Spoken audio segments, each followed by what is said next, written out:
Back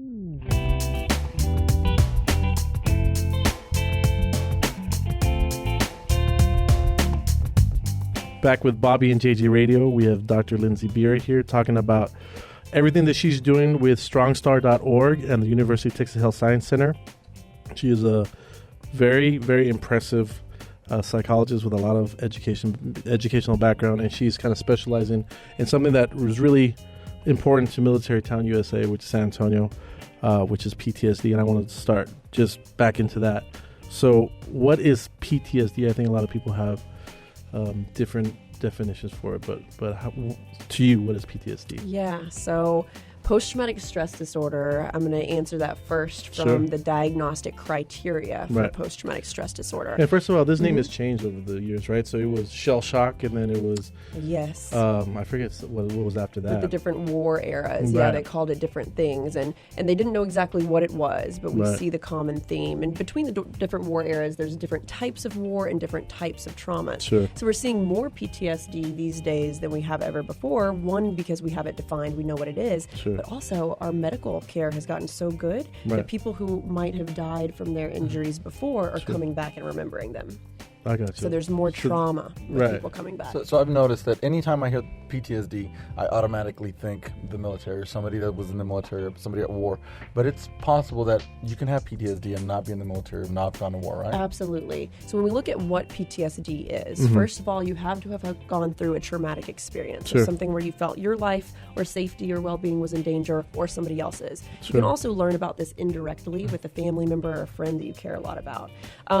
Then there's 4 symptom clusters that have to be there. One is re-experiencing. So this can be thoughts, intrusions that are coming in, thoughts about it, nightmares, feeling as if it's happening again. Flashbacks is the term that we all know and associate with PTSD. Sure. But why is it so attached to the military? Because of so much trauma. Yeah. So there's so much trauma, there's so much research funding. So let me go through the symptom clusters, and then I'll talk about that. So the first one is re-experiencing. The second one is hyper-arousal. So this is feeling more alert, hyper-vigilant, on edge in different scenarios that might be triggering. The third one is changes in the way that people think and feel. So this is negative alterations in cognitions and mood. So depression, thinking, I used to be able to take care of myself, now I'm completely unsafe and I don't have control.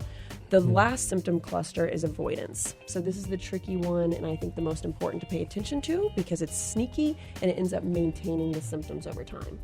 So to answer your question about why is this so associated with the military, it's because that's a very clear defined trauma. We know people going into combat are going to experience trauma, and they experience trauma to a higher extent than maybe a civilian might. Sure. So, and for a longer period of time. For a longer period of time. Like a car accident versus doing 3 tours in Iraq. Absolutely. Or a child holding a weapon and you're faced with having to take their life. So it's also a different essence, more of the moral injury that we call. So there's a lot more depth to their traumatic experiences. And when our veterans are coming back and getting evaluated, this is a primary thing that they're experiencing. So the government has put a lot of funding in it, thankfully.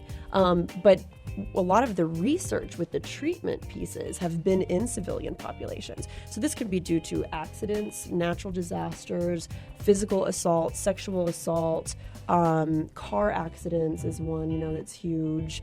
A lot of different things can happen, and it's not as talked about with civilians. So where do you see it second most outside of the military? I would say accidents and car accidents is a very common one. Right. It's like the most dangerous thing that we do, right, is drive our car. Right. So that happens a lot.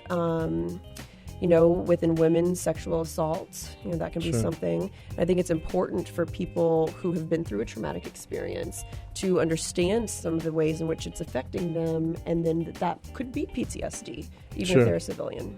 And so I don't know, a lot of people do realize that StrongStar is the world's largest PTSD research consortium here. So it's in the entire world. Yeah. So this is where it's being studied more than anywhere. I mean, it makes sense, I guess, because it's Military Town USA, like we talk about. I heard there's more active, retired, or reserve military in San Antonio, in anywhere besides maybe like when you group up DC with Virginia. Yeah. But even then, we're more densely populated, so we have more. Is that what you feel that this study is being kind of conducted and kind of concentrated here? Yeah. So we're in a perfect place for it. The director of Strong Star, Dr. Alan Peterson, he's actually a retired lieutenant colonel. So he has a lot of experience within the military and was among the first to actually implement treatment on the combat lines. So over there, he deployed.